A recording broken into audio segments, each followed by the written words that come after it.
Hey there YouTube, it's Bhola out here with another reaction video. Today we got the storm that almost ended the world by Spds or SPDS. Let's get right into it, shall we? Hit it. This is the most dangerous storm in history. Okay then. A storm that almost ended the world as we know it. And most people have no idea that it even happened. In the year 1970, in a small bay located off of India, the clouds rumbled. Near India? Wait. We have a cyclone in 1970. It was born in 98. I have no clue. With proof that a massive storm was about to hit. However, 800 miles north, the East Pakistanis go about their daily lives, completely unaware of the impending threat brewing in the 70. Is he talking about the Bhola cyclone? Distant waters. There's only one cyclone that I'm 8th, like 1970, a collection of slow, swirling clouds are detected deep into the Bengal Bay, proof that a mini tropical storm is about to form. On November 9th, in a single day, this area undergoes a rapid change. A change into a full-fledged tropical storm. The beginning of a hurricane or cyclone is near. On November 10th, the storm strengthens, but a very distinct path is formed for the storm. A path that, to the shock of those watching the radars, was seen to be heading directly towards the coast of East Pakistan at an alarming speed. Which is actually one of the things there, because I think even when we used to learn geography, it's one of those things like, the water in the Bay of Bengal is warm. So if you have a tropical storm forming, it gets strong. It gets powerful pretty quick. Finally, on November 11th, the storm intensified into the strongest class of a tropical storm, a severe cyclone. Right, yeah. The cyclone moved towards land with no sign of stopping. Which is actually interesting. However, I mean, a complete side note, which is unrelated to the video. I only recently learned that, people call it by different names in different regions. And I think the Americans, you call it like hurricanes, we call it cyclones. And was it cyclone, hurricane? It's not a tornado. There is one more name for it, I think. But yeah, I think different parts of the world have different names for it. I think there is one. I feel like I'm missing out on it. But yeah, when I remember it, I suppose I'll say it. Fair enough. Most people near the bay would ignore the storm, because storms of this size are fairly common for the area. But unfortunately, completely unknown to everybody at the time, this once small collection of clouds was going to prove to be very different. It was going to prove to be much more effective at destruction. Known notoriously as the most deadly and destructive natural disaster in history, the Bhola cyclone is a great example of what happens when a perfect storm hits the earth. I think there's so little information that I know about it, though. Knowing it was destructive, but no clue on what led to it or what happened immediately after it. Fair enough.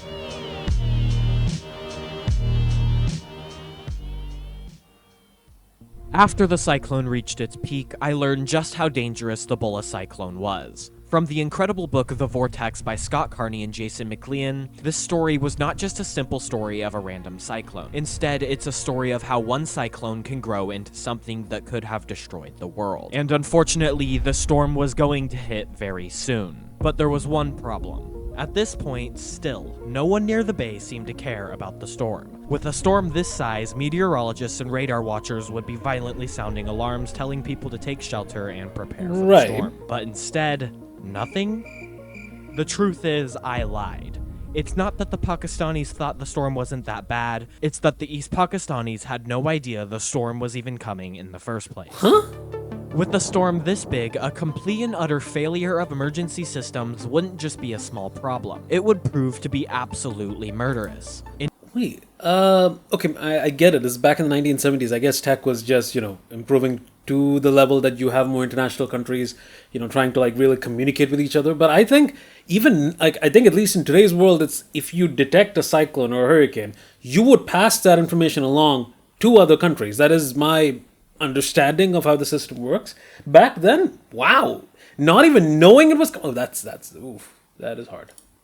In 1970, East Pakistan was not granted with very many emergency systems. Radars, sirens, and pretty much anything to detect and warn civilians of a deadly storm was very few and far between. On top of this, the Pakistanis also didn't really have a system to handle storms when they hit either.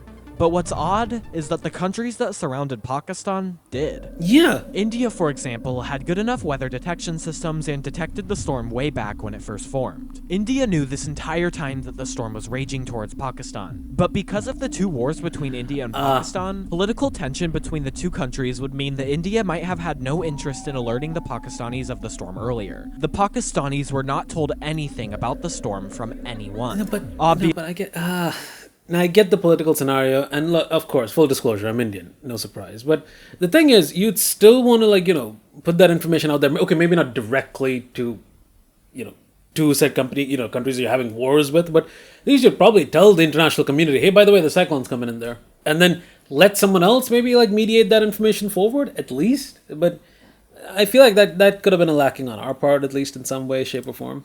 Obviously, this would prove to be a massive problem for the East Pakistanis. Not being able to prepare for a storm like this and being hit without any protection is, to say the least, absolutely horrifying. But what if I told you that not knowing when the storm would hit would be the absolute least of their worries? Because around the time of November 12th, the dark night sky harbored the most dangerous part of this entire disaster: a full moon. Why would a full moon be the most dangerous part of this storm? Well, that answer is the reason that this storm just got kicked up to a whole nother level of destruction. It's the reason this storm is the most dangerous storm in history. It's because of high tides. When the moon is full, the gravitational pull from the moon makes all tides roughly 20% higher. The tide is risen dramatically. Oh my fuck. So you're telling me not only did you have a cyclone coming right at you, you also just happened to have that cyclone at the same time it was a full... Well, we all know where this is going. But with the high tides already being dangerous and the water being significantly higher up on the shore, the Bhola cyclone now has a huge destructive advantage, allowing the cyclone to literally drag the ocean and horrifyingly allow it to take over the land of East Pakistan. Right, because as I understand from cyclones, it's like a swirling funnel of air that is able to stand vertically straight, and it needs warm or hot water, not necessarily hot, but warm water to sustain its growth and sustain its movement into land. Which is why tornadoes don't last that long most of the time. But you have huge hurricanes, or cyclones. There is another name for it. I forgot the name. But when it moves on land and it brings it's like a suction force kind of thing. It just pulls in water into it and then it just drags it into land. And normally it doesn't get that far. And the moment it's cut off from water, it dies pretty quickly. But I can see the problem when you have 20% more tides, and as more water seeps deeper into land, it just gives the hurricane more strength to keep pulling in more and more water.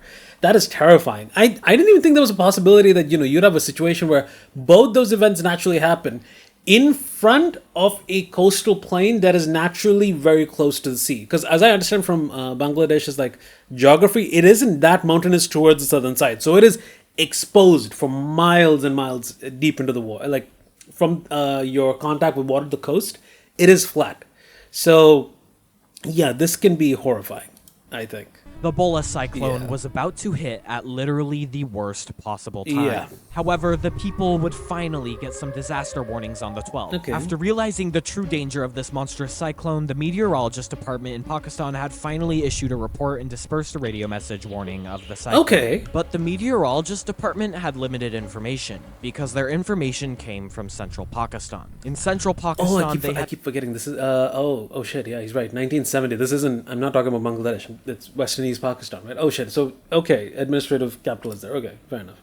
Had developed a new system to rate storms, a 1 to 4 scale, with 4 being the most dangerous. But back in East Pakistan, that's very similar to what we have, category 1, 2, 3, 4, and category 5 storms, right? 5 being the worst. They were still using the old-fashioned 1 to 10 point scale. No. Nah. Bro, don't tell me. They did the 1 to 10. They told them it's going to be... I already know it's bruh, nah. There's no way. I shouldn't be laughing about it, but don't tell me they told them it's going to be a category 4 or something, which is the highest on their scale. They used the wrong scale and they thought it's... Oh, no. Let's play through. 10 Tell me being I'm the wrong, most please. dangerous. So when the radio had transmitted in a few jumbled words, "Great dangers ahead, scale 4," the civilians were not only confused, but they shook it off, assuming 4 is nowhere near as bad as 10. But little did they know, 4 was catastrophic. But unfortunately, a simple radio message would not be enough to sway most residents. Most people wouldn't take the storm too seriously just from a simple radio message. Why was there such a lack of preparation for this storm? It's not like this was the first time a storm like this has happened either. In the past, multiple deadly hurricanes in the area had killed thousands. And due to these horrible disasters, the central Pakistan Yeah, I'm not even surprised. deadly hurricanes in the area Yeah, because India gets hit by cyclones more often than people think. had killed Yeah. thousands. And due to these horrible disasters, the central Pakistani government contacted the American government for help in developing better preparation for storms. But for political reasons between West and East Pakistan, the central Pakistani crazy. government didn't seem to carry out many of the plans they should have for East Pakistan. East Pakistan was seriously getting the short end of the stick here from pretty much everything. Okay. But at this point, it was already too late to try and fix things. The Bhola cyclone was about to hit the shores of East Pakistan. The horrifying cyclone was about to make land.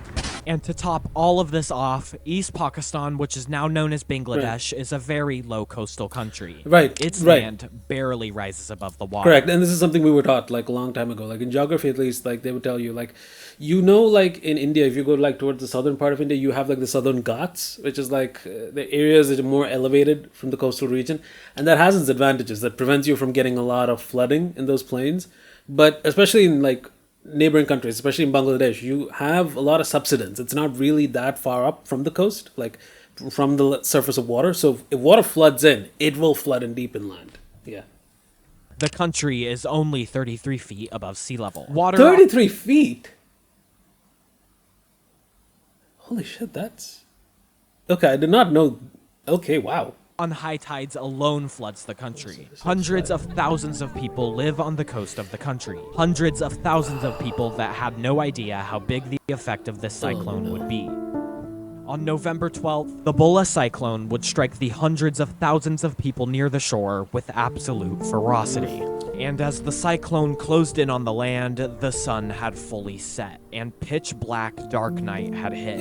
You could not ask for a more perfect storm, basically. Jesus. Hey, bro, it just comes in, has the full moon. That is not going to be, that's going to be rough.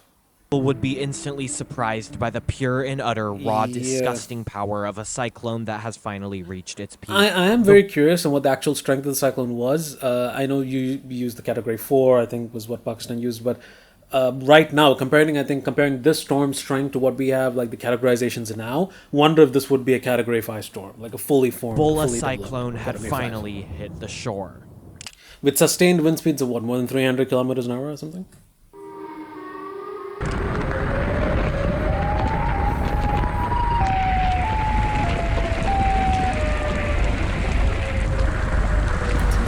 You can notice it's 6 meters above land, like above the sea. And those are trees, by the way, there. Yeah, and especially because not only do you have howling winds, you also have like surging water and waves. Like if you're caught in the water there, you're not coming back. You are not gonna. If you're sucked into the water and you get dragged back into the sea, it's game over. 100%.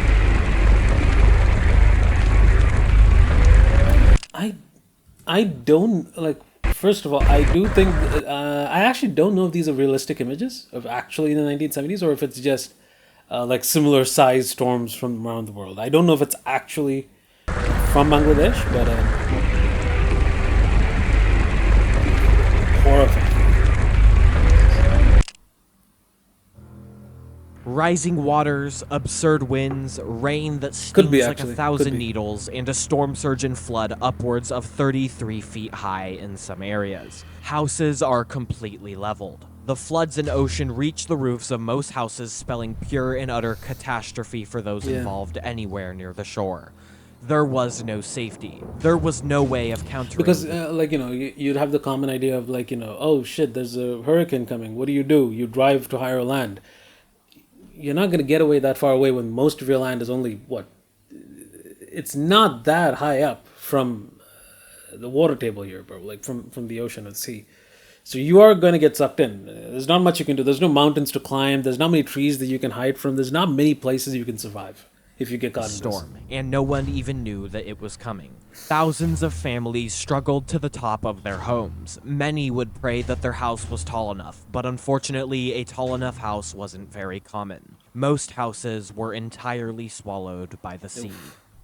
In Manpura, one of the hundreds of isolated islands along the shore being hit, the man Hai and his family struggled to the top of their home as the flood poured and heightened by the minute. Luckily, Hai's home was one of the more sturdy and solid homes in the area, and luckily it also had a second floor. Most of the other homes did not, and were not nearly as sturdy. The area was severely underprepared for a flood of 20 feet high. Hai and his family waited as they watched the flood reach slowly above the steps of their second floor. With time running fast and the flood rising faster, I realized the flood would entirely engulf the two-story home. He realized that the massive 20-foot storm surge would engulf everything on the coast and more. Safety in homes was not an option. The only way to survive this storm was to not be anywhere near it. His family was sobbing. Even the men cried and screamed. All of this had happened in 8 minutes for the family that was told a small cyclone would hit.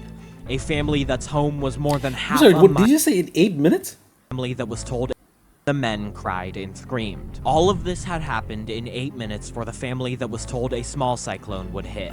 A family that's home was more than half a mile away from shore. Eventually, Hai and his brother struggled to the roof of the house to hopefully get everybody up there away from the flood. But when they got up there, they would be barraged with the heaviest storm imaginable. 155-mile-per-hour winds and rain would sting the men like BBs on their skin, and the roof would bend and creak from just two people standing. Can you imagine how cold those winds are as well, bro? Top of it. Having the entire family up there was completely out of the question. However, in a split moment, Hai realized. He realized they had a massive, tall and strong coconut tree 2 feet next to the house. His idea was for everybody to jump to the tree and hold on to it. Everybody would be able to jump. It was a 2-foot jump that even his grandma could make. Hai yelled his idea to the others and said he would try to make the jump first as a pioneer. But in the middle of the night with no vision, this jump was extremely dangerous. But regardless, he went for it. Hai jumped in the middle of the storm to the coconut tree, and he made it. So he yelled, I made it to the others, hoping that they would follow him.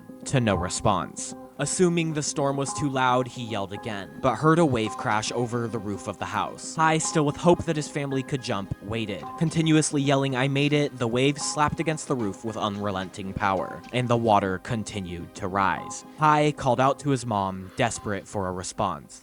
And with his cries turning from triumph and survival to despair, Hai called out to God. For the next hour or so, Hai would cling violently to the swaying palm tree, grinding his arms into the tree. Absolutely exhausted from holding on for hours in insane winds and rain, Hai would almost give into the waters below to join his family. He knew he could hold on no longer. His muscles were exhausted and he had had enough of this storm. Hai wanted to join his family. But just before he was about to give up, the storm fully and utterly stopped. Absolutely confused, Hai looked around. Everything came to a halt. Eye of the storm? Like, because and as much as the story is depressing, the storm is, it's like when people have, like, you know, those planes that fly into hurricanes. Like, yes, you need to angle yourself, get into the hurricane, but the eye of the hurricane is a pretty calm area. It's very calm. It feels like a normal day. The strong winds came to a small breeze, the rain was a light shower, and everything calmed. Hai was in the eye of the storm. Looking around, all he saw was water, debris, and dead bodies floating everywhere. The only significant landmarks were trees in the top 3 feet of the Manpura High School, a 3-story building. But Hai heard his uncle and aunt yelling for help trapped in their home, so he jumped into the flood and swam to their house. He got on top of the house and ripped a hole into the roof and helped them escape. He asked where everyone was, and his uncle yelled that they were all gone. But in true and utter annoyance and lack of care, the storm would not wait for Hai and his uncle to mourn the deaths of their family, because somewhere far over the ocean, an angry growl presented itself over the sky. Like a group of diesel trucks starting up all at the same time, the storm had returned. Hai and his uncle and aunt all gripped tightly onto tall trees, and gusts of winds were hitting back at 150 miles per hour. They dug their scratched and cut arms into the tree's bark, holding on you would for be dear hugging life. that with your life. You are not letting that go. Like, hell could come over before you let that go. And stayed there in the winds and rain, gripping as hard as they could for the entire night. Yeah. And at 4 in the morning, the cyclone's outer edges would pass Monpura, and high 4 in the morning. Oh my. Could you imagine holding on to a goddamn tree at night with water licking your, your toes? Wind stripping you bare, basically, on how cold and how fast it is. It would plop down onto the faint bits of his roof that finally showed out of the water. He laid there completely motionless, with the bodies of his entire family floating in the water below him. Hai had survived, but he was exhausted, broken, and all he wanted to do was die.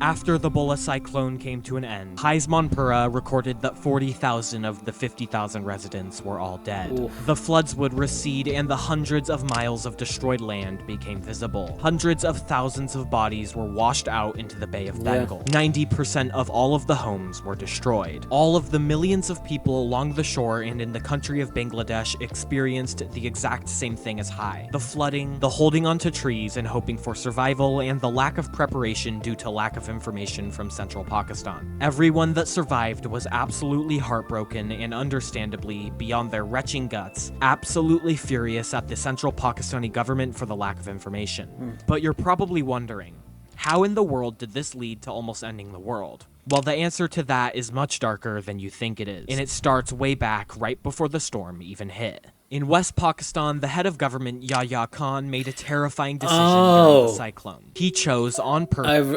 Okay. Now the history lesson kicks in. Okay, yeah, it makes sense. We all know. I know what happens next, but let's play it through.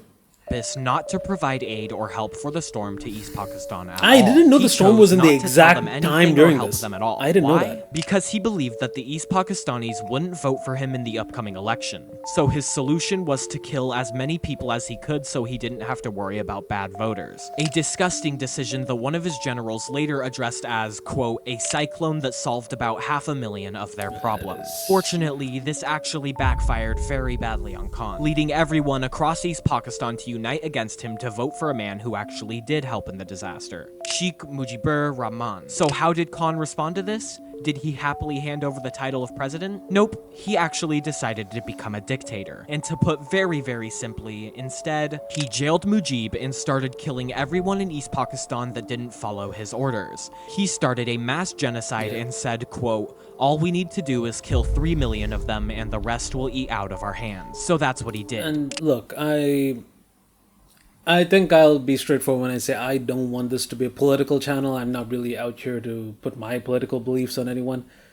But even, look, it is undoubtedly evil that you set out to kill millions of people. I think that is very straightforward to assess it that way. Yes, that is bad. Do not do that. Genocide bad. I think that is very much the bare minimum that I can say with clear consciousness. Don't do that. Okay? That's it. I am not saying anything else.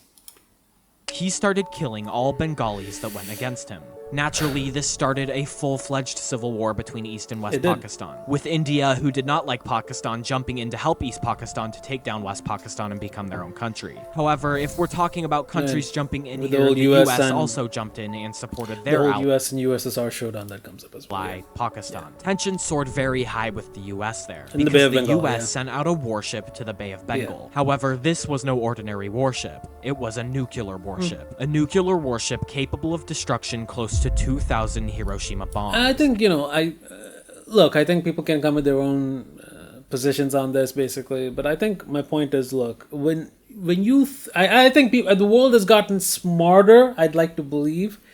But the moment your gun has a nuke in it and you start aiming it at a potential adversary, the problem is... It goes along the lines of Hiroshima and Nagasaki, you could... I'm not going to say are justifiable. People have their own opinions and everyone can say their own thing.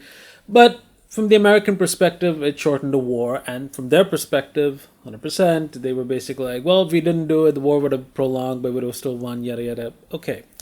The problem nowadays is there are more than one country with nuclear weapons. So it really more than two back in the day, like the USSR and America. So the problem is, sure, you could get away with shooting one. The problem is you would become the enemy of the world the moment you did that. It really is a situation of humans are smart to develop the weapon, but I'm not really sure if we're smart enough to kind of say, yeah, maybe we shouldn't use it. It's just my saying. It's just my thought on this. However, even worse, the Yeah. Soviets, which were allied with India, came to play in the Bay of Bengal Yeah. too, bringing their own nuclear warships to counter the US and protect India. This was a massive problem. We are literally looking at a full-fledged Like the nuclear Cuban war Missile here. Crisis, Nukes in same any sense situation. of the word in Similar this situation against two countries could start a full-fledged nuclear Both sides really wanted to breakdown push that between their button. allies, and neither of the Really two wanted to. countries would cooperate. The two inched Yeah. towards each other, and the Soviets and Americans communicated to each other that they would set the whole world on fire if the other country did not back down. Neither of the two countries were backing down. It was literally a game of chicken at this Yep. point.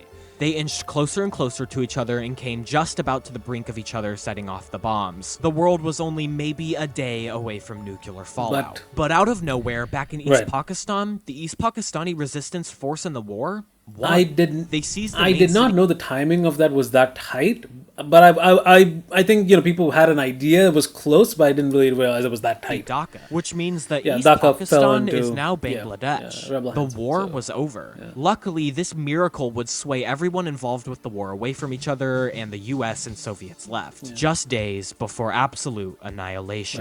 Right. Finally, after everything the Bangladesh went through, it was all over. But unfortunately, this wouldn't be the end, because in reality, Bangladesh had just been hit by the Yeah. world's biggest cyclone and then by a massive genocide. They had nothing to establish a country. No political figures, no money, and a broken land. They were left with essentially nothing to start their country. Nothing but a yeah. genocide and a cyclone's remains. What Bangladesh experienced in 1970 was nothing short of, and even today, So this specific- in their own disaster. There has not been a single storm in history that has even Yeah. stripped entirely naked. Perhaps, possibly, Bangladesh was not just a naked and broken land, Yeah. but instead, possibly, it was a new land to grow upon. I think I'll put it like that. Basically, look, history happens, and there's a lot of things that you shouldn't forget about history. There's a lot of things we can learn from it. But, guys, that's about it. Tell me if you liked the video. Hope you guys enjoyed the reaction. Like, comment, and subscribe, and I'll catch you beautiful bastards in the next one. Peace. Take care. Nice.